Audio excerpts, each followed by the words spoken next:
let me just say, before we start this, like, you know, warning. I just came back from work an hour ago and I'm still very much tired. Pretty sure I'm not even able to make full sentences. So sorry in advance, because for the rest of the video I'm not gonna apologize again. Welcome or welcome back to my channel. I'm Stacy and I hope you're having an amazing day.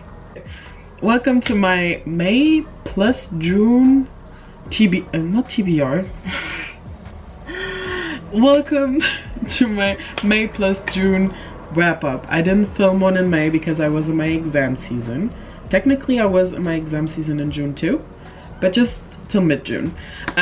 So I read one book in May, so that's why I didn't film a video about it, but we're just gonna include it in this one so you still know what I read, because everyone wants to know what Stacy read. I read A Court of Silver Flames by Sarah J. Maas, which is the 5th until now the last. No, normally there's more. She's not done with the series, but it's the last in the ACOTAR series. And it's like 700 pages, like nearly 800 page long book. And I read that. It took me, I think, 4 weeks because I took my time. Why am I doing this? Like talking like this? Because I took my time reading it. I was like, because also it took me so long because I started reading ACOTAR last year in October. And I had read like the 3 first books last year, and then this year, I think in March or something, I read the novella. And then I didn't go to that one because it's thick, and also because I didn't want it. I didn't want it to end, because it was like, when I read this, I don't have anything else to read in that universe, so I didn't want to read it. I'm not gonna really explain what it is about, but I did give this 5 stars. But I loved the character development from Nessa. I love Cajun. Like, getting to know him more in the book made me just, I love Cajun. I love seeing all of them together. Like, even though it's not in Farrah's perspective, I was very pleased to see them again, and I was so happy to be in the universe again. And I didn't even mind that it took me so long to read, and I didn't even mind that it was 800 pages long, because I love those characters. I love the characters so much, and I love Nessa so much in the way she like developed, and in the woman she, oh my god, just, and her friends, bro. But yeah, I gave it 5 stars, and I could talk about this for like hours, but I'm gonna spare you. I'm gonna spare you of that. By the way, I had a lot of 5. Did I have a lot of 5 stars? I had a lot of good books in these 2 months, so I'm gonna rave about a lot. The next book I read, which I already knew before reading, that I knew it was gonna be a 5-star read. Like, I read 2 5-star reads back to back. 2 books that destroyed me mentally, and 2 books that I still think about till this day. I started, I think, in May. Into June, I started reading Keeping 13. Read Binding 13 in April, I think. I'm not sure, but I think it was in April. And there already I was like in love with the characters, and I gave that book 5 stars too. I don't think I'm gonna give any book in this series less than 5 stars. I don't think so. But I'm just in love with the characters, and that's why. Because I heard Destiny say that it's literally just a character study, because these books don't really follow a precise plot. It's just them going through life. That's it. It's like watching a basic TV show. And that's what I love about it. It's just them going to basic life. Not basic. They go through a lot. But like, yeah, just that. Character development, their feelings, their relationships, their friends. And that's what makes me like, you know, eat it up. But yeah. What was I saying? Yeah, I basically read that, and I give it 5 stars again.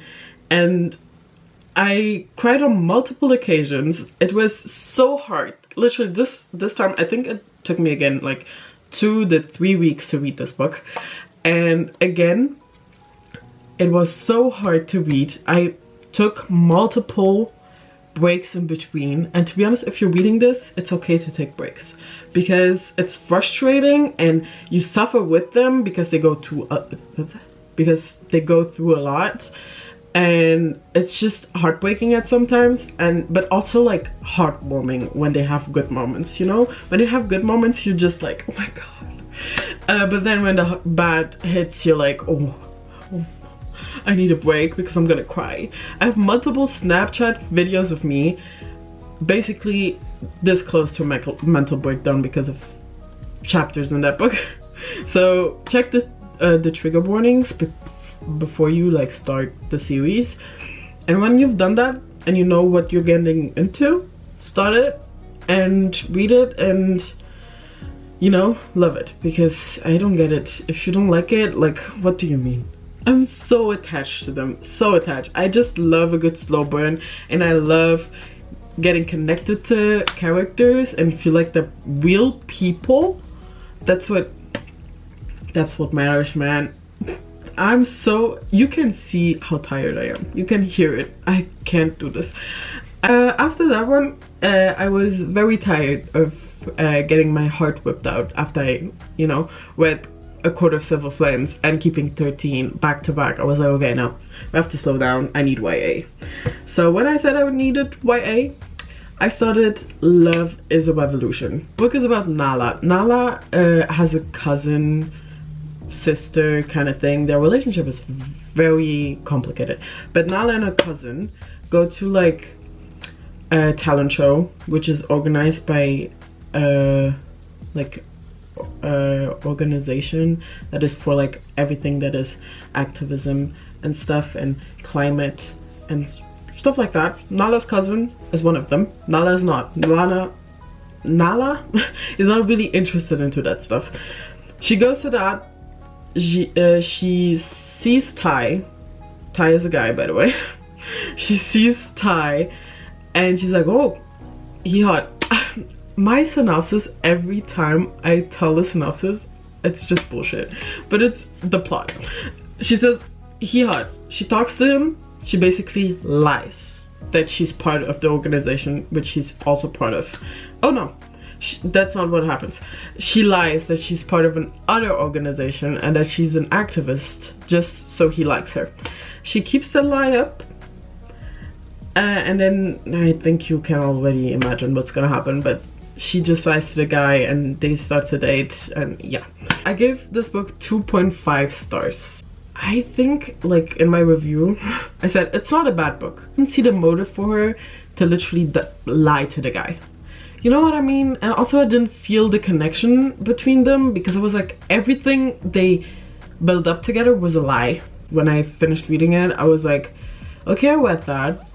Am I gonna think about it again? No. Am I probably gonna forget that I actually read this? Probably. But it was okay. Then after that I tried, because I had a lot of romance, I DNF'd one book this month. One. I don't usually put my DNFs in this, but I was like, I read these pages. I'm gonna put it in. I started reading The House Across the Lake by Whaley Sager. The House Across the Lake is basically about Casey Fletcher, which moves to her lake house for like a month, I think. She moves there to take a break from her city life because she's famous, I think. I didn't read much of this. So she goes there because her husband died and stuff. She goes there. The House Across the Lake, as the title says, has a couple in it, and she looks into that house and she thinks the husband is planning to kill his wife. She thinks a crime is happening in that house. Okay, so basically, I started this and I read, I think, 40 pages, and then I was like, okay, I can't. I don't think it's a soft DNF. I don't think I'm never gonna read this. I think I'm gonna read this someday. I don't know, I just wasn't in the mood in that time. I was like, okay, I'm gonna read this, but I wasn't in a thriller mood, and my question to myself is, when am I gonna be in a thriller mood? Because this was the first thriller that I actually I read Verity, but iffy. And then after that I was like, okay, I need something that is like light and fluffy, where I don't have to think about it, and that's not gonna make me cry. And I was like, what's on my TBR? Do you think I read something on my TBR? I did not. I took my iPad and I was like, we're gonna start the Chestnut Spring series. I took it, I read it, and I read the 4 books in this month. I read Flawless, which is the first one. I bought the books after. I bought them a few days ago. Heartless is missing because I ordered it because every single other bookstore in this godforsaken country was sold out. Like, they didn't have Heartless. So I had to order it, and it came, but I wasn't at home, so I have to go get it. Okay, so I read Flawless. These are, by the way, by Elsie Silver, so I don't have to say it again. But Flawless is about, the first book is about Summer and Wheat. Wheat is a bull rider. These are, by the way, like, I say cowboy romance. When I told my friends I'm reading cowboy romance, they were like, Stacy, what the fuck? But wait, so first book, Wheat and Summer. Wheat is a bull rider. He basically destroyed his image, and Summer is an agent. So her dad is an agent actually, and her dad says, okay, you're gonna basically babysit him so he stops ruining his image and losing sponsors. So basically everywhere Wheat goes, Summer goes. That's the plot. And then you just, you know, think what's gonna happen. Forced proximity and enemies. What do I mean? Hate to love, kind of. Hate for like 2 pages, but hate to love. Yeah, and that's what you get. Flawless.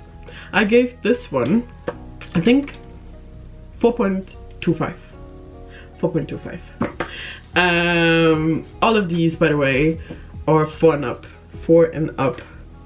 I feel like this was so fun. Like, all of the books were so fun. It's just so easy to read and literally the perfect summer read. If right now you don't have anything to do, binge the series. This was the easiest series to binge ever. I read them back to back without like a break. I started one the next day when I finished one. I literally read them back to back. I think I read these 4 books in like the span of 7 days. And that's literally an issue. But if you're looking for a series that you can binge, go get it. Okay, next is Heartless. Heartless is about Kate and Willa. Kate and Willa. Kate is Wheat's brother. Willa is Summer's best friend. So it's about them. Willa is basically going to babysit Kate's son, because Kate is a single dad. So basically the tropes are like single dad. That's actually it. But yeah, I gave that one 4 stars because at the end she threw in a little something for me that I didn't like. I don't really like that trope, but I can look over it kind of, but I usually don't like that. So that's why it dropped a bit, even though I love Kate and Willa. Then we have Powerless. Powerless is about Jasper. Jasper's like an adoptive brother to the other brothers, Wheat and Kate, like those brothers. Jasper and Sloane, they're like childhood friends. So it's childhood friends to lovers, and something about childhood friends to lovers just does it to me, because they have history, you know? They know each other. They come up with like, they have like insiders and shit. And that just makes my heart go pitter patter pitter patter. So I give this 4.5. I love Jasper and Sloane. Also, this one is spicier than the first 2. All of these are spicy, but this one is a tick spicier, I feel like. So, just so you know. The last one, which is the book that came out, I think 2 weeks ago, is Reckless. Reckless is about Winter. Winter is Summer's sister. I know. And Theo. And Theo is also a bull rider. and it's their story. To be honest, I didn't know what this is about. I started reading, I was like, huh? I'm not getting this. I was very confused. Also, I'm reading this in a reading vlog, so if you want to know my reactions, I'm just gonna leave it to that video and not really talk about this. But my reactions were like, huh? But I gave this 4.75, I think. Yeah, I think that was my rating for this.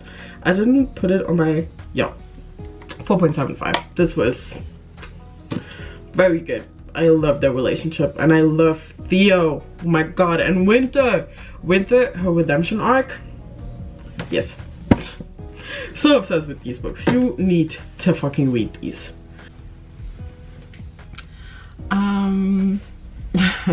It's Sunday, and my camera died yesterday, and then it was too dark outside for me to finish filming the video, and it is a mess, but I'm gonna finish it now. And I'm not gonna take my hood off because I didn't style my hair today. I look very bad because I slept a lot, but we're just gonna, you know, do this. And I think I stopped with Sarah Wheeler. This is I Kill Sarah Wheeler by Casey McCrinston. Looks like this. I read this in a video, which is also coming sometime. But this is about Chloe Green, and they, like, she goes to a Christian school, private school, and basically her and Sarah are rivals, like academic rivals. Someday Sarah kisses Chloe out of nowhere and then disappears. Chloe finds out that Sarah kissed a few people before disappearing, and they just team up and start looking for Sarah. So I'm giving this a 3.5, I think. Now why? The plot was actually very interesting. Like, finding her was very interesting, and I feel like the book, like towards the end, I had like a message that I wasn't really expecting it to have. Not expecting it to have, but I felt like it was a bit more than just a plot of the book. I thought it was just finding Sarah, but actually it wasn't. So that's what I found like very interesting about the book, and it reminded me why I love Casey McCrinston's writing so much. And this one again showed how good their writing is. Like, I know I gave it just 3.5 stars, but I think it's more, it has something to do with like me not connecting to the characters and kind of being indifferent towards them, but it doesn't take out of the enjoyment that I had reading it. And also for the messages that this book like has, and what it tries to like tell you, I guess. But like, if you're like, because this is YA, if you're like 16, if I have read this when I was 16, this would have been a blessing, not gonna lie. It just talks about like internalized homophobia and coming out, and also like, because it's in a Christian school, it talks about being gay and your relationship with God and with religion in general. It's like that we believe that being queer doesn't go with being religious, even though it literally doesn't have to be like that. So I feel like this talks about a lot of stuff that a lot of queer people go through, so this is very good. Actually, I do recommend it. If you want to read it, you can. The last book that I've started in June, because I'm not done yet, is Love and Other Words. I started this book in the video that I read this one in, so if you want to know my reactions to this, you can watch that when it comes out. But this is Love and Other Words by Christina. Oh my god, Christina Lauren. And this is very popular. I think I don't even have to say what this is about because a lot of people have read this. This is like an OG in the romance category. Like a lot of people that read romance have read this. Love in Other Words is in a then and now perspective. I love books that have that because you just like build a relationship with them in their past, and I just love when characters have history. I love when they're literally, they already know each other, they have insiders, they have things they went through together. It just makes me love them even more. But it's in a then and now perspective. It talks about Macy and Elliot.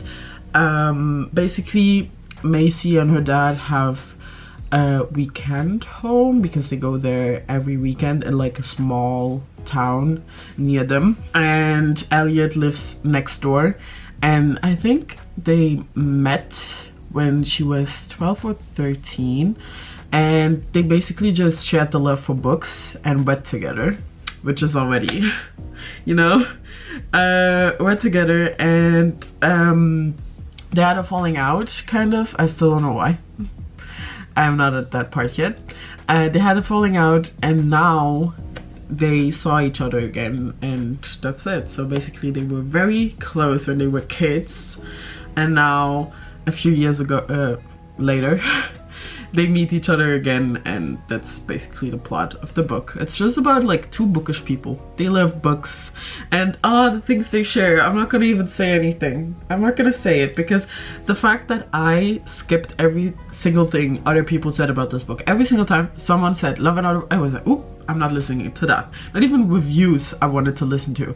I was like, I want to make my own, like, I want to have my own opinion about it without other people's opinions, even though I know this is a lot of people's like favorite book. I was like, okay, I don't want anyone's opinion. I don't want reviews. I don't want anyone to tell me what this book was about. When I went into this, I didn't even know, like, I kind of knew it was kind of, I'm not gonna even say it because I don't want you to know it if you haven't read it. I'm not gonna even say the tropes, even though I kind of said it, but no. Yeah, those were the books I read. I hope you found something that you want to read too. But yeah, this was a bit of a mess. I hope you still liked it. If you did, you know what to do. Like, comment, and subscribe. Okay, I'll leave you. Yeah, okay, bye.